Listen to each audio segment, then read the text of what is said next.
For this project, I will be using some watercolor paper. This is just Master's Touch. I also have some leaves that I found outside. I'm using a regular Sharpie and a thin-tipped Sharpie. Got paintbrushes, some watercolor paint. I think it's a mixture of Holbein and Shinhan Pro. And then I also am using some water, of course, some masking tape, things like that. So I'm going to go ahead and rip a paper out. This paper happens to be 8 by 8, but you can make it really any size that you want. It really doesn't matter for this project. I do recommend taping the edges of your paper down. That way it will not kind of ripple or kind of come off of the table or surface that you are working on. So it also gives it kind of a nice clean border when you are finished. So I like to give all of the edges a nice piece of tape to create a nice line that goes all the way around my project.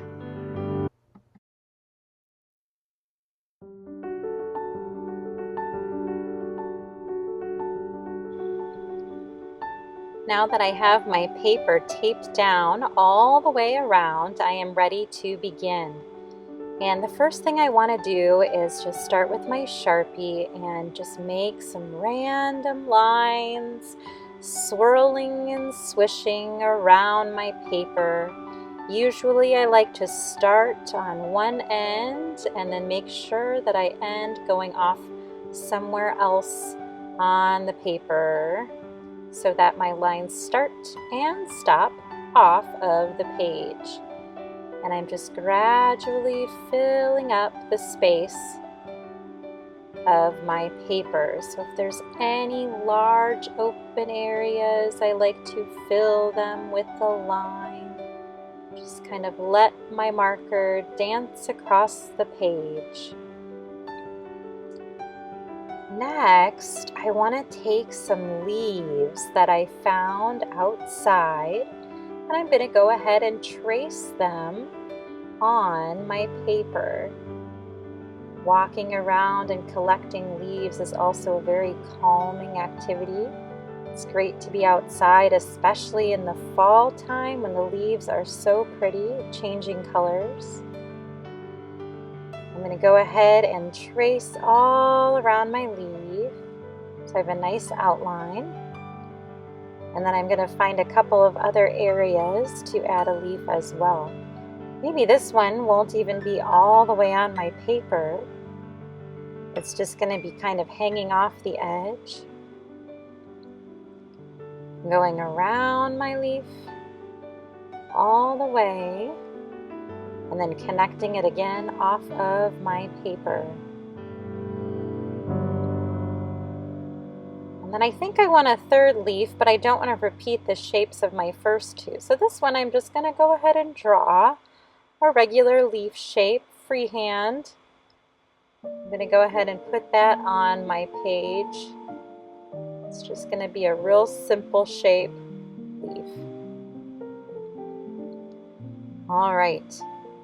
Then I'm going to leave it like that and start with the little connectors. So I'm switching to a smaller Sharpie, a thinner Sharpie, and I'm zooming in so you can see exactly what I do. I'm looking for intersections, so places where the lines cross, and I want to basically soften them up, smooth them out by creating a curved line to connect the intersecting lines, so that instead of a cross shape for the intersection, it's a smoother shape, like so. And I'm going to go ahead and do this all the way around my entire paper. So every time lines intersect, I'm going to go ahead and connect them with these curved lines with my thin Sharpie. And I actually find this part quite therapeutic. It's very calming just to look for those connections and kind of curve them out to create these nice little connector shapes. They almost look like little diamonds that are connecting each of the sections. And it doesn't matter if your intersections are like perfect crosses or if they're a little bit more slanted or curved. Anytime the lines cross over each other, I'm adding these little connecting shapes with curved lines that look somewhat like diamonds. And I'm bouncing all over my paper, trying to find all of the intersections.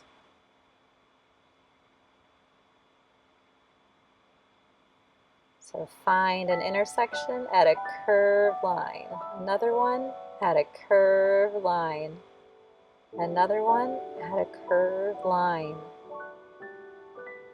And that one was a kind of a funny shaped intersection. So some of them will be stretched out a little bit more thinly, and that's okay. You can just kind of play around with that. So I've gone ahead and sped up my video so that you can kind of get the idea of how I go around and find all of the little connectors.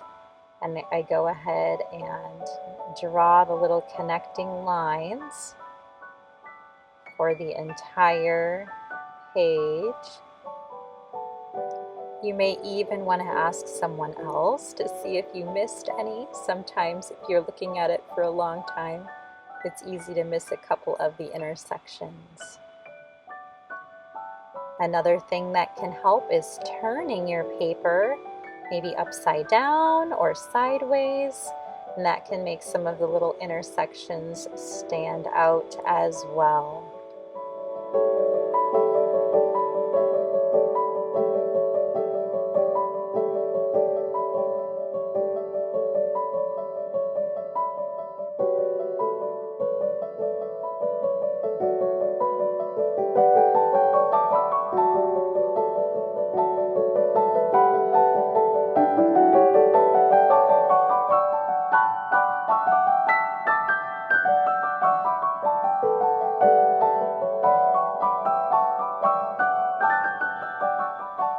At this point, I have done all of my connections and I want to start painting. I'm starting with the leaf shapes and I'm trying to make it that no two shapes are the same color if they share a side. So they can share a corner but not a side. So I started with my first leaf with just painting yellow. Here I'm doing my second one. It's going to be a little bit more of like a reddish color. And when using watercolor, if you paint something that touches a side with another side, it's very likely that the paint will bleed together. So when I paint this in, I actually need to kind of jump around my painting and kind of come back to areas once they are dry. So I'm kind of filling the areas with paint. Sometimes I'll drop a little extra water, which you can see. And I'm trying not to paint any sections that touch each other along any sides. Again, okay if corners touch, but no sides that are touching. Adding a little bit of extra paint while it's wet so it can kind of go around. And now I'm going to jump to this other leaf. I'm kind of going to do this one in golds and browns. So I'm just picking a section to start with, filling it in very carefully with my brush. And then I will jump to another section that only touches a corner. There's a little spot here that touches a corner. There's one over here that doesn't touch anything. So I'm just trying to keep the corners touching, no shared sides. Now I'm going to go back to my first one because it's had a chance to dry a little bit, and I'm going to add another color that's similar. So in this case it's more of an orange, but orange and yellow go well together. I'm trying to keep my leaf shapes of fall colors. So they're all actually warm colors on the color wheel.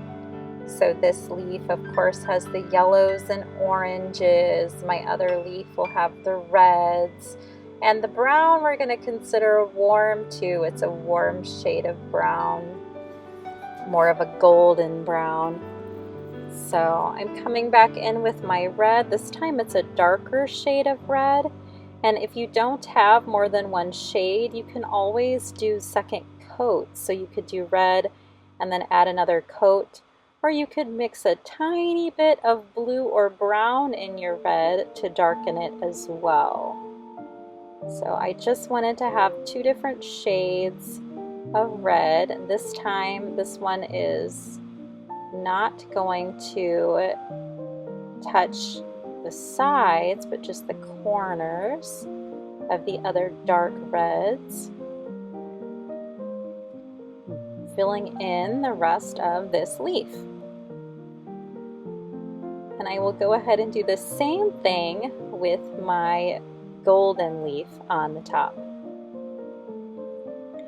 Now you want to make sure that your leaves are dry before you start going into the background, because we don't want the paint to bleed into the background. And I thought it would be fun to make these leaves look like they're floating in water.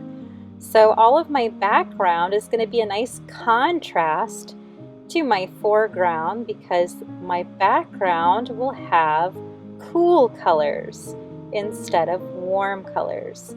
I think I'm going to use two different shades of blue, and the same way only the corners will touch matching shades. So I'm using this nice dark rich blue. This is a Prussian blue, and I am filling in the areas around my leaves. This is the negative space to make it look like my leaves are floating in water. I'm going to go ahead and find all of the little sections that share a corner and fill those in with this darker, richer shade of blue, this Prussian blue. Again, if you don't have multiple shades of blue, you can always just use more water and less water when mixing with paint to create lighter or darker colors. If I want a darker shade of watercolor, I use less water and more paint. If I want a lighter shade of watercolor, I use more water and less paint. So you can play around with that if you would like. I'm going to go ahead and fill in the rest of these areas with my darker blue.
Now my light blue is not quite matching my dark blue, so I tried to add a little bit of white into it, a little bit more water, because I do want them to look different. so that it's very obvious that one is a light blue and one is a dark blue.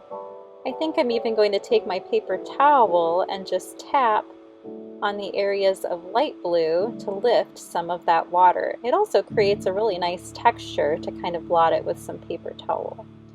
I'm trying to keep my lights nice and light compared to my darker blues, just so you can tell that there's two different values there. It's like the little swirls or reflections in the water. I'm going to go ahead and use this to fill up the rest of my background. I really am liking the contrast between the cool blues and then the warm colors of the leaves. The blues are really making the leaves stand out nicely.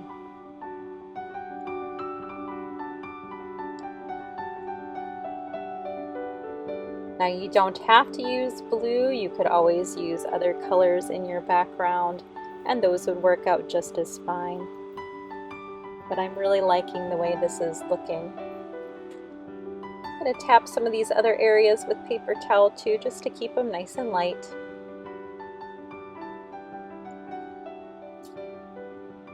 And I'm going to sign my work at the bottom. I like to put an L for Lori and then an L key. I'm carefully pulling my tape away from my painting so that it doesn't rip the paper. And it creates a really nice crisp white border for my piece. And there you have the finished piece. Thank you so much for watching. I hope you enjoyed this neurographic art. Please come again to Elke Art soon and try some more fun projects with me.